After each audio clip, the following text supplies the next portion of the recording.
series of seminars of the astronomy department here at the IAG. I would like to apologize for this delay today. We're really sorry. And today we are very pleased to have with us Professor Bruno Morgado with us. Many thanks, Bruno, for accepting the invitation to be here with us today, presenting your work. So I will briefly introduce him. Bruno got his PhD in astronomy from the Observatorio Nacional, and his research area is positional astronomy and planetary systems, with a focus in astrometry and dynamics of satellites and Trans-Neptunian objects. And currently, Bruno is a professor of the Observatório do Balongo da Universidade Federal do Rio de Janeiro, and he's a member of the astrometry group of Rio de Janeiro. And today, Bruno is going to share with us his recent discovery that you might have seen in the media last month. So please, for those who are in the Google Meet, please turn off your microphones and cameras during the presentation. And if you can ask the question during your talk, or during the talk, or after, because Bruno is okay with it. And if you are in the YouTube and you have a question, you can write it down in the chat and we will read the question for you. So Bruno, whenever you are ready. Okay, so everyone can hear me well? Yeah. Yeah. So it's a pleasure to be here. Thank you so much for the invitation. And I will talk a little bit about the discovery in the paper that was just published in Nature in last month. And this is about a dense ring that was discovered around a TNO, a Trans-Neptunian Object. And this ring is very curious because it's outside the Roche limit for the object.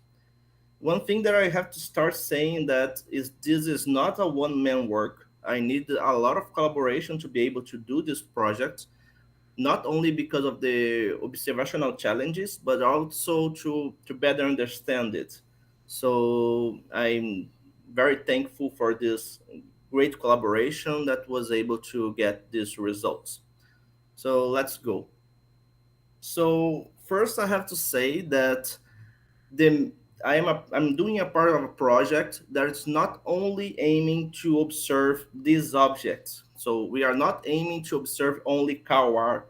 I will talk a lot about Quaoar today, but the main goal of the project itself is to obtain the physical properties of these small bodies in the solar system. And to be a little bit more specific, we are aiming to determine sizes and shapes for the objects in the outer solar system, the Trans-Neptunians, the centaurs, and dwarf planets, and this kind of thing.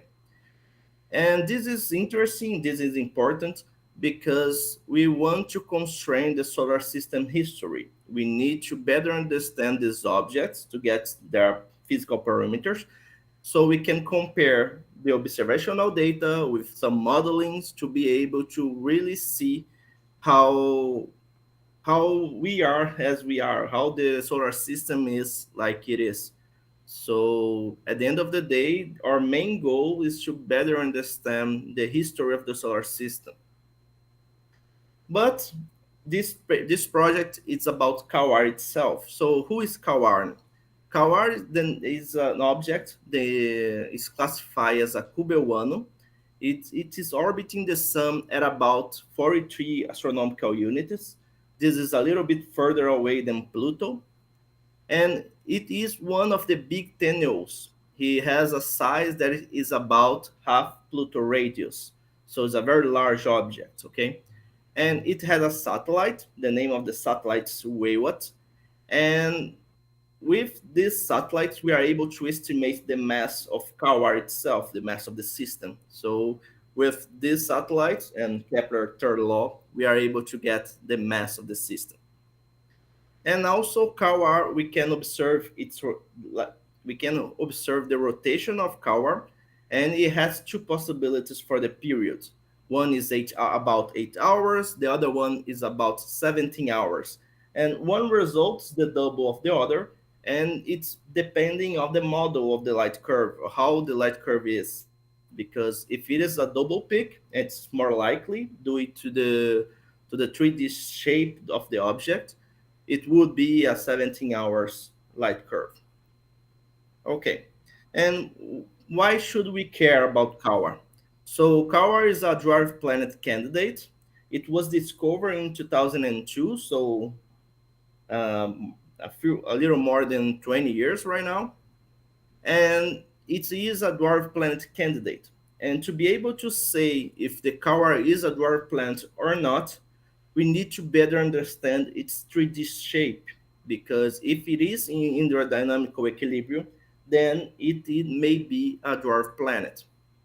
And as I said before, all these objects are the remnant of the solar system formation. They are the small pieces that many billion years ago they formed the solar system as we know today. So to characterize these objects, it's very important to better understand the history of the solar system.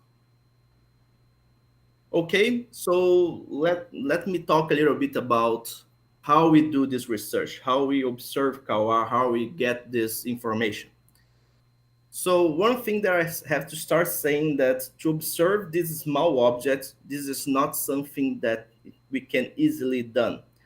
It's to observe this kind of object, they are very faint, they are small, they are far away, they only reflect the light of the sun. So it's the difficulty to observe this object is like to observing a one coin real that is placed about 200 kilometers away. So it's very difficult. It's a very small object. And here we have in scales different objects. So we have Pluto here, we have Charon, we have Chariklo and the rings of Chariklo here, Makemake, Eris, and here is Quaoar. So it's a very small object. And also here we can compare with the pixel size of the James Webb Space Telescope. So even if we are using the James Webb, we will not see the objects in much details. We only see something like 4 pixels to covering this object. So at the end of the day, we cannot observe directly here from Earth or some space telescope nearby to observe this kind of object. So we need something else. We need a different technique. We need in alternative methods to be able to do that. And we have been using a technique, the name is stellar occultation. So the idea of a stellar occultation is very similar to the eclipse. So we have a sun, we have the moon passes in front of the sun, and if you are in the right place and the right time here on Earth, you'll be able to see the sun disappear for a few moments, and then the sun will reappear, only because the moon passes in front of it. So the idea is quite similar. We have a lot of stars in the sky, and we have a small object that passes in front of one of these stars. So you are only looking at the star, and for this small amount of time, the star will disappear. Okay, so if of course this will only happen if you are in the right place and the right time. So you'll be able, an observer that are in the shadow path will see the star in some moment, and the star will disappear. Here we have flux over time, and for a brief amount of time, this star will disappear. And when this happens, we have what we name a chord, a place in the sky plane where we don't see the shadow, we see the shadow of the object. And when we put all the chords together, when all the observers, we put all the data together, we are able to see the profile of the shadow of the object. So we get information about the size and the shape of the object with high accuracy. And this technique is always very interesting to observe rings because it's very sensitive to the presence of material around the object. To give you an example, not only the rings of Quaoar were discovered using this technique, but also the rings of Chariklo and Haumea. These are the dwarf objects, the small object that has rings, but also Neptune and Uranus, where their rings were first discovered using the stellar occultation technique. And to be able to get this, to obtain these results, we cannot do it by ourselves. We need to be in different places at the same time, and that's impossible. So we need a very large collaboration. So here I have the name of our collaboration. The name is Lucky Star, and it has three main places, three main leaders. One is Bruno Sicardi in Paris Observatory. Here in Rio de Janeiro, we have the Roberto Vieira Martins, a professor in the National Observatory in Brazil. And in Granada, we have José Luis Ortiz that is working also with us. So these three are the three main people, main leaders of this project. And of course, there are many more, myself included, Felipe Braga Ribas, many researchers in São Paulo, Rio de Janeiro, Curitiba, and many other places. And here in red, every red dot here is a place on Earth that already observed with us. So we are covering all the continents, and we are able to detect stellar occultations using this huge collaboration. We not only are observing using ground-based telescopes, but we also started to work with space telescopes as well. So I will talk a little more about the CHEOPS data, and also we have observed stellar occultation using James Webb. I think this was in the media 2 3 months ago.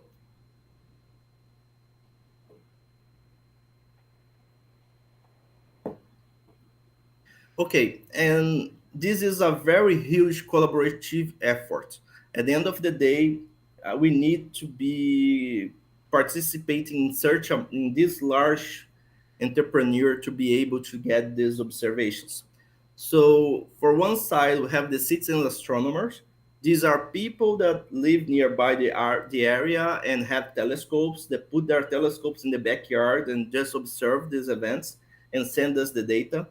And with this, we are able to get the numbers. We are able to get as many chords as possible in an occultation. When we are lucky enough, the shadow path will cross some large telescope facility, and this will be great. And we ask for time in that telescope. And this is great because we are able to use very fast cameras, these large telescopes, to be able to get very, very high signal to noise light curves. So we are able to see the details of these objects. And this is very important for us as well. And we are just starting to use space telescopes as well. And this is very interesting because as these telescopes are far is outside Earth atmosphere, so the quality of the data is very high. So they are able to get a very high signal to noise ratio, and this is very interesting for us as well to get these details, to get any signature of atmospheres, rings, material, and this kind of thing. And yeah, so using data from four stellar occultations that was observed between 2018 and 2021, we detect something strange around Quaoar. And I will now tell you a little bit of a story and how everything was putting together. So the first hint happens in 2018, but we are not sure that what we are seeing in fact. So here I have the flux of the star, here I have time, and we have it's very sharp drop in the light curve. So this drop only takes something about 2 minutes, so it's a very small drop, right? 2 seconds, sorry. Only takes 2 seconds, so it's a very sharp drop. And when we are expecting an object to passes in front of a star, we are expecting the flux of the star going to zero because it's just an opaque body and the star will disappear. But this was not the case. The flux of the star went something like zero point 0.8. So this is not an opaque material passing in front of star, would be something transparent, semi-transparent. And also, it's hard to say exactly the reason of this event at the epoch. It could be something like a double star or a very strange atmospheric effect. So we still need to better understand it. So with this event, we put a little star in Quaoar and say, okay, so we need to keep an eye on it to be able to keep observing and see if there's something strange there. In 2019, we have a very, very important observation. This observation was done in the Gran Telescopio Canarias in La Palma Island, and it was a very large telescope, a 10-meter telescope, and observed this event in four colors at the same time, in four bands, in four filters. And as we observe this event, we can see clearly the disappearance of the star here as Quaoar passes in front of it, but we also have some secondary detections before and after the main occultation. And the interesting part here is that these secondary detections are very different one from the other. In one case, we have something that is very large, and the flux go nearby 0.95. In the other case, we have something that's more sharp, smaller, and the flux go nearby zero point 0.9. So from this, we are able to get the physical parameters of this material. So his width and also how much material it has, because the more opaque, more goes near zero, and if it's more like near one, it's more transparent. Okay, and this signature appears in all the four bands, and that's the very important part. We are observing it in the four different filters. In 2020, we have a very, very special occultation. So this was the first occultation that was ever predicted and observed here on Earth for a space telescope that is orbiting here on Earth. So the Cheops telescope, it's, it, it aims to observe exoplanets, but for a brief amount of time, they stopped to observe exoplanets and went to collaborate with us. So here we have the motion of the shadow path crossing Earth. He is Cheops orbit in that sense. And here we also have an observer here on Earth that tried to observe this event.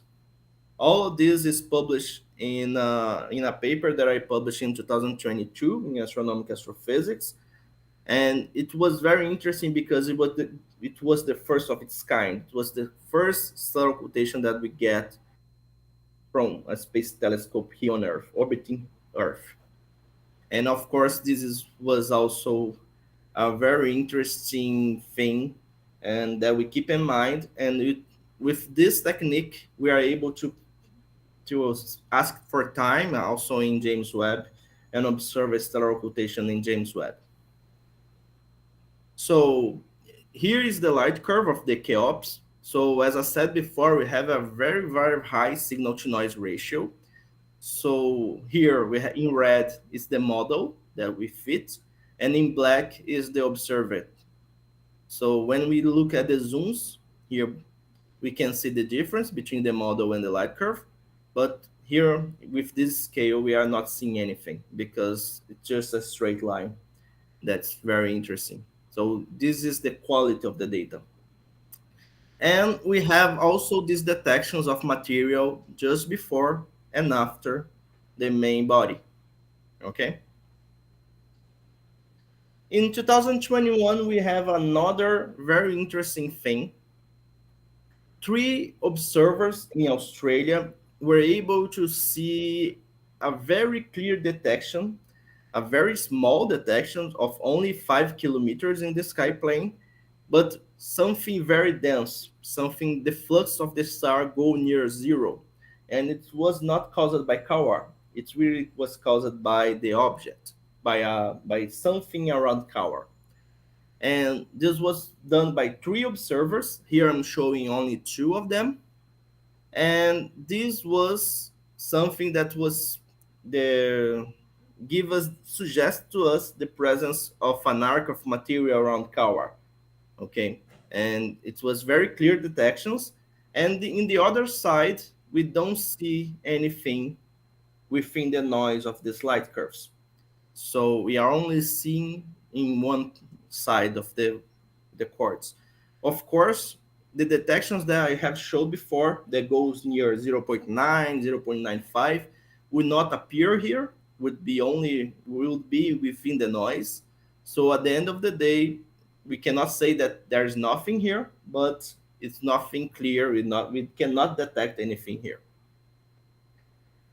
So when we put everything together in the sky plane, then is when we can explain it,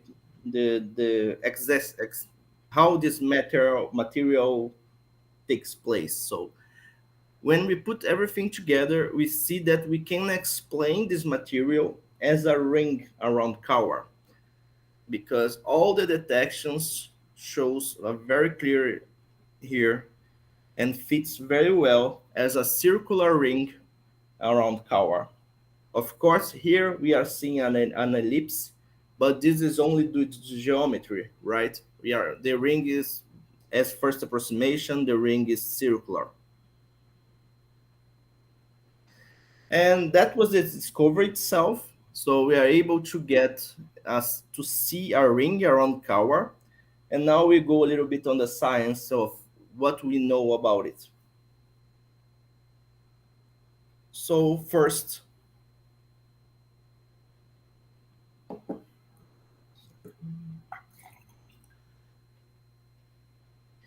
as we fit all the points in the circular orbit, we are able to get the radius of this ring and also his orientation.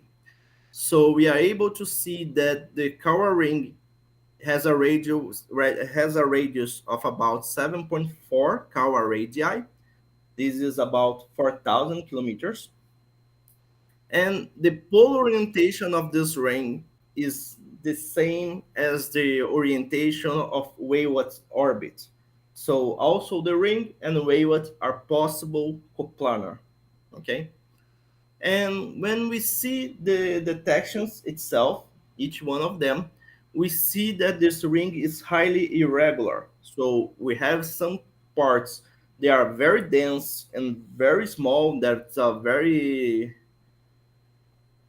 narrow parts, and in other parts we are seeing a wider region but less dense regions, and this can be interpreted as clamps or arcs of material around Quaoar.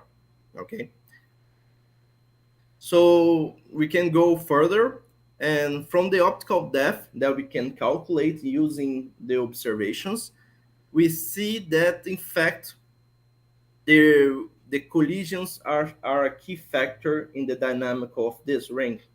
The dynamic of this ring is dominated by collisions, and one particle around Quaoar will suffer between 1 to 10 collisions per revolution.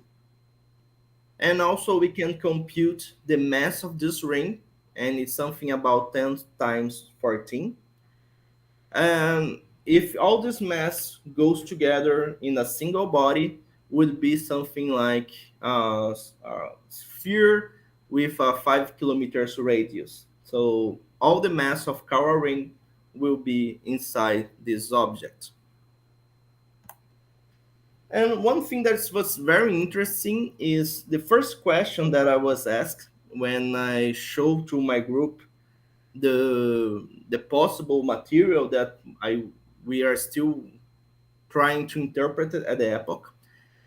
The first question they asked me was if this material were inside the Roche limit, because if it's inside the Roche limit, would be a ring. If it's outside the Roche limit, it should be something else. And the answer is it's outside the Roche limit. So the Roche limit was developed by a French astronomer in 1850, I guess, something like this. And the idea is quite simple. We have an object, a moon. When these moons go nearby the primary, the main object, they will pass this limit, and the tidal force will be enough and break the object into small pieces. And of course, in the other way around, if we have these small objects, if they go further outside the Roche limit, they will start to collide, lose energy, and become something bigger, and to coagulate into a larger body. So we will have the formation of a moon. So, in a few words, if it is inside the Roche limit, it should be a ring. If you are looking outside the Roche limit, it should form a satellite. And in fact, this works very well for many of the possibilities. So here I have Jupiter. In yellow is the Roche limit. So we have the rings inside the Roche limit. Here is Zio, here is Amalthea, Drastea, Thebe, other satellites, small satellites. Here we have Saturn. We have the Roche limit is very close to the edge of the ring. This is also something interesting. Of course, Roche limit is not a line, it's more like a region, depending of the densities. Here we have Uranus, also works very well, Neptune, Haumea. The spherical case is a little bit intriguing because the Roche limit seems to be inside, the ring seems to be outside the Roche limit, but here we have a lot of uncertainties. We don't know very well the mass of Chariklo itself because we don't know any satellites around Chariklo yet. So at the end of the day, there's a lot of uncertainties here. So we don't know if the ring is very close to the Roche limit or it is outside it. But for Quaoar, it's different. For Quaoar, the Roche limit is very, very close to the body here, and the ring is very far outside it. So that's the very, very strange thing. To put some numbers, here I have Quaoar. This is the Roche limit if we consider something like 400 kilograms per cubic meter. And here is the ring position. To be able to put the Roche limit in the ring, we would need a critical density of 30 kilograms per cubic meter. This is very small. This is very, very small. This is completely different than anything that we have saw before. Okay. And this leaves us with a dilemma. We have these possibilities. So we may we are seeing a very underdense ring particles. So something that's very strange, some fluffy material different from everything that we have saw before.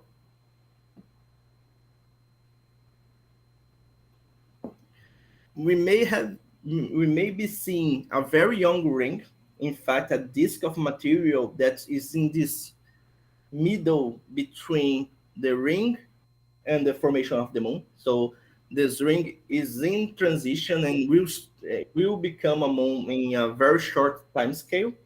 That will be very interesting because we'll be able to see the formation of a moon in real time. But at the end of the day, this is very unlikely because this accretion would happen between 10 to 20 years. So this is very fast. And considering the history of the solar system, the 4 billion years, it's very unlikely that we are in the exactly time to be able to observe this kind of thing. So this is an unlikely scenario. But if this was true, in a few decades, we'll be able to see in details how the ring will change with time. So we need to keep observing it to better understand it. And of course, the most probable scenario is that to better understand the Roche limit, because the one way around when we think of a satellite breaking the tidal forces, this is very straightforward. We know very well how this works. But in the other way, when we are seeing a ring form and the formation of objects, this is not as linear. So maybe there are some physical parameters that we still need to better understand to be able to see how objects are formed. Okay? And so this is the point that we need to look more. So let's focus on this a little bit. And to give you some ideas, the key factor is the velocity dispersion, because these ring particles will start to collide and lose energy, and they will stick together and grow, and then the gravitational forces will act and also will keep growing, growing, growing, and will become a moon. So we need something to increase the velocity dispersion of these particles of the ring, okay? And this can be done by external forces, such as resonances, or maybe some internal factors like the nature of the collisions itself. So let's start with the external forces. So here we are talking about resonance, right? So we may be seeing, maybe there is a resonance with some unknown satellites, some shepherd satellites that are keeping the ring as a ring. This is very possible, but this is also, it's complicated to prove it because we would not be able to see this ring very easily. So it's a very possible explanation, but at the end of the day, it's hard to prove it. We also may have some mean motion resonance with Weywot, the moon, Quaoar's moon that we know, or some spin orbital resonance with Quaoar itself. So when we map these two things, we see that in fact the ring is located near two resonances. So the ring is located near to the 6 to 1 mean motion resonance with Weywot. So the ring particles goes around 1 time, 6 times as the Weywot goes one revolution. And also the ring is close the 1 to 3 spin orbital resonance. So Quaoar rotates 3 times as the particle of the rings do, translates once. And that's very intriguing because this 1 to 3 spin orbital resonance is also where Chariklo's ring and Hallmeyer's ring is located. They are very close, these resonances. So this may be an indicative that this resonance is in fact something that plays a role here. But we are not sure. We need to better understand it. We need more dynamical modeling to be able to see if these resonances are in fact able to keep the material as it is, to keep the ring as a ring. And when we are thinking about internal factors, we are thinking about the collision itself, the nature of the collisions. So here we are talking about elastic collisions, right? So what we did, we get some models from laboratory experiments. They collide ice particles to see how it changes, how the impact occurs, and they mapped the coefficient of restitution of these collisions as a function of the impact velocity. So we compute these models. In one case here, this one here, we have the model from Brides and collaborators in 1984, and they used frost-covered ices at at this temperature here. And the other model here, it was a model developed by Hatz and collaborators in 1988, and they used compacted frost ices at a smaller temperatures. So we model this kind of collisions to see what happens for the Quaoar case. What we did was this. So we simulate this system for each one of these each one of these models. We did any-body accretion modeling. We simulated a lot of particles in a ring patch, so a very small region of the ring that was co-moving with the ring itself.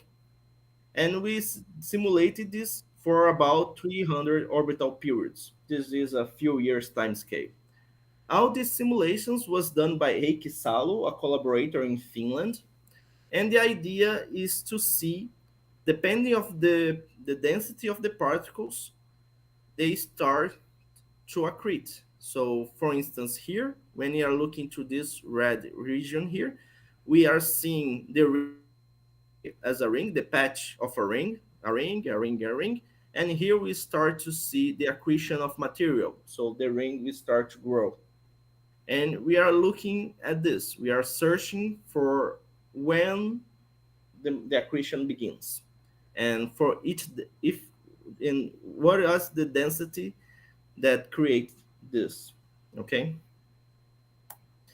So when we considering the model of bridges and collaborators in 1984, we see something that is very close to the Roche limit itself.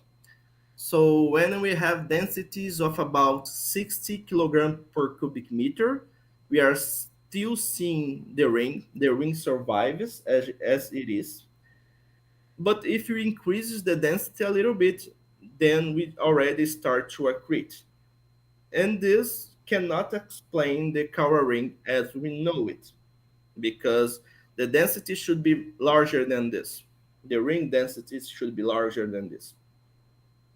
However, when we consider the model of hats and collaborators, now the densities are very larger. So he can keep the ring as a ring for much larger densities. So the ring stays as a ring even with considering 5,000 kilograms per cubic meter in the density, and they will start to accrete only with larger densities than 6,000. So at the end of the day, this will leave room for the ring of Quaoar as we expected, because as I showed before, we would expecting something like 400 kilograms per cubic meter. So it would be smaller than this value here. And at the end of the day, the conclusion of this work is that the Roche limit is probably is not the limit. Of course, I'm not saying that the model, the Hudson collaborator model, is the right one. We need to better understand and do better simulations to be able to do this.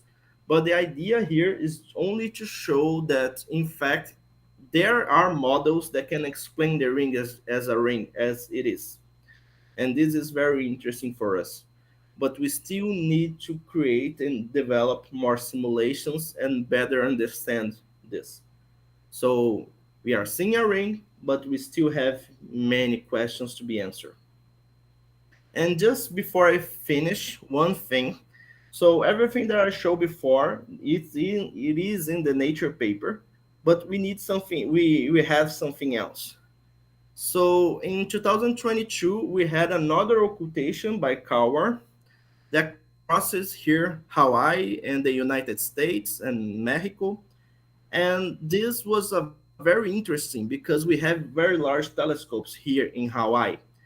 All this, the analysis of this project is led by Christian Pereira. He is a PhD student in National Observatory. And what we see is using the Gemini North telescope, we see the ring exactly where we expect it. So we are seeing here the ring of Quaoar and the dense part of the ring of Quaoar. So in one side, we are seeing this dense part of the ring, and in the other part, we're seeing something more continuous. So here is the part of the ring that is not so dense. Okay, so we are seeing exactly as we expected. This was not only observed in the Gemini North, was observing the Gemini North using two different filters, and also in the CFHT in the infrared. So all of these are in the paper that was submitted to Astronomical Astrophysics, and maybe it would be published soon in a few months, I guess. So before I finish, just some lessons learned, something that it would be interesting to take away from home. Take away. The first thing is Quaoar is the third example of an object that has a ring. It's very difficult to believe that this is the final number. probably there are many rings out there waiting to be discovered yet. We still need to better observe, to keep observing, to keep discovering and seeing these features. And one thing that's very interesting, Quaoar has been observed by stellar occultation since 2011. So we have observed a lot of occultations, but we are only able to see the rings in more recent ones with better equipments, better telescopes, higher signal to noise light curves. So we not only need to keep observing different objects, but we still need to observe the object that we think that we know them, but we still need to better observe. As the main result of this project, I would say that the Roche is not the limit itself, so we need to better understand how the formation of objects became. Okay, so maybe the classical formula needs some revision. And of course, something that's very close to my heart, at the end of the day, collaboration is key. I will not be able to do this kind of research by myself, not only because we need to be in different places to observe this kind of thing, but also because I don't have the expertise to do all these things. We need to collaborate with space telescopes, so these are engineers, soft developers. We also need dynamicists and people that work with this kind of thing to be able to better understand it. Okay, so collaboration is key. Just to finish, here's an image of Quaoar and the ring as we believe it is. This is an artistic view that was created by ESA. And here's the idea. We have something that has a region here that is very thin but it's very dense. Another region here that is wider and less dense. So this is what we believe Quaoar ring is. So that's for me, people.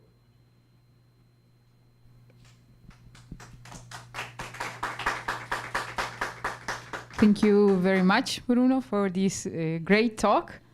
Great discovery also, congratulations. And it's impressive the amount of people that are really involved in this. So I will start with the questions here in the audience first.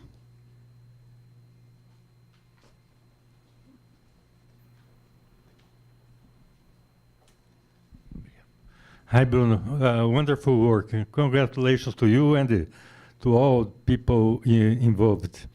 My question is related to the Roche limit, because Roche limit is something that comes out from the Newtonian gravitation, and I suspect that in principle you can simulate things and even analytically calculate what do you expect. So why is this challenge to the Roche limit? Because I understand that you need something to explain the observations, but from the other side, I I think that the Roche limit is the solid side of the problem. Apparently, it is not. Can you tell us more about that? Yeah, at the end of the day, this is maybe the main point. The Roche limit was developed by Roche in 1850. So when it was developed, we only knew Saturn rings, right? So it was not challenged so far. When we see the ring of Quaoar that we see something, okay, how we can explain that? And this is completely different.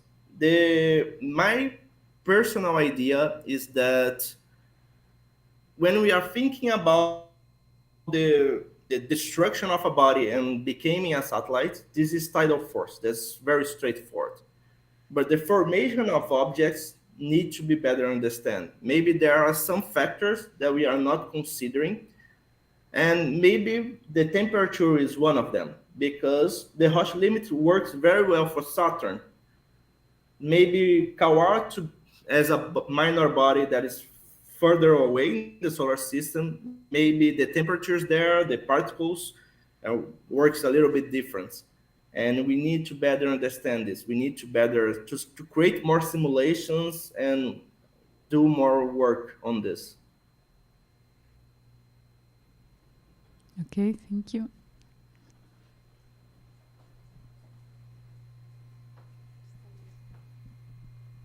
Hi, Bruno. This is Reinaldo. Thank you very much for the talk, very clear.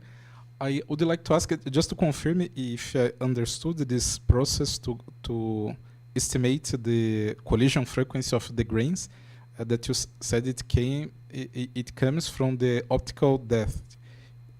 So from the optical depth, you can calculate a model for the grain sizes and then to estimate the collision frequency. It's similar to grains in the ISM, for example? Okay. Yeah, so we have to assume a grain size, and here we are assuming something like submeter, some centimeter to meter. Right. And assuming the grain size and the optical depth, and knowing the optical depth, we can calculate the number of particles, and then we can compute the collision rate. Thank you. And another question: you showed some numerical work done for some of your collaborations, N-body simulations for one piece of this ring, with some particles simulating the collisions and the coagulating. So I had the impression that all the dynamics is strictly 2D, or I'm wrong? 3D. No, it is 3D. Yeah, it is 3D. It's 3D. Ah, okay. Yeah. Thank you. We have X, Y, and Z. Oh, okay. Thank you. Yeah. But of course, this dynamical test was just the first one, was just to give us some hints how it works.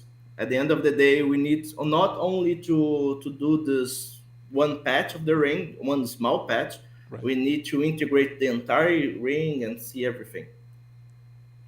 But of course, this need a lot of time, a lot of computational time to be able to do this kind of simulations. And the only interaction is gravitational between the grains, right? Or there is some kind of I don't know. And the collision, we considering this model for the collisions. Right. Thank you.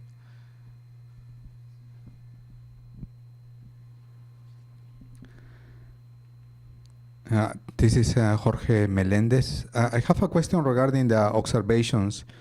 How often do you have these important observations, like once a year or once per month, more or less? Not just regarding this project, but overall also other minor objects. In fact, we are looking to many objects. So we have many stellar occultation happens almost every day or every couple of days. And one thing that's unlucky, in some cases, we have this shadow passes crossing some region that we have a lot of observers and some large telescope facilities that we can organize a campaign. And this maybe would be something like once a month. And of course, it's not only for Quaoar itself. And also, Quaoar, for instance, is crossing a part of the galactic. If I remember correctly, Quaoar is passing the galactic plane right now. So it's in front of the galactic plane and has a lot of stars. So the events are more often.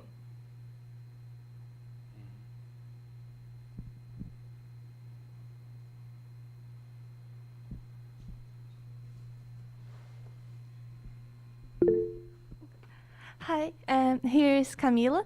I have a question about how can you discard the idea that it's not a natural satellite and it is in fact a ring?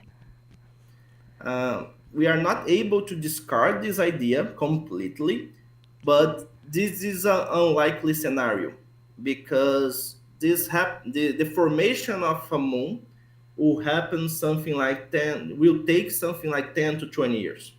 So to give you an idea, if this is the case, in 20 years, in my lifetime, we will be able to see the ring completely disappear and we only will have the satellites.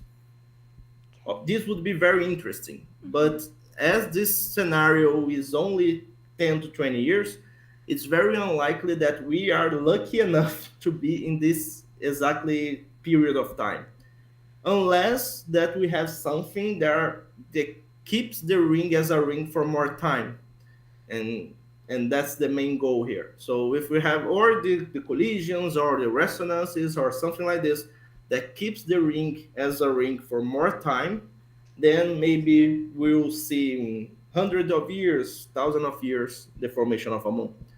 But we cannot say that this is not the case, and future observations will be able to tell us that. But it is an unlikely scenario. Okay, thank you.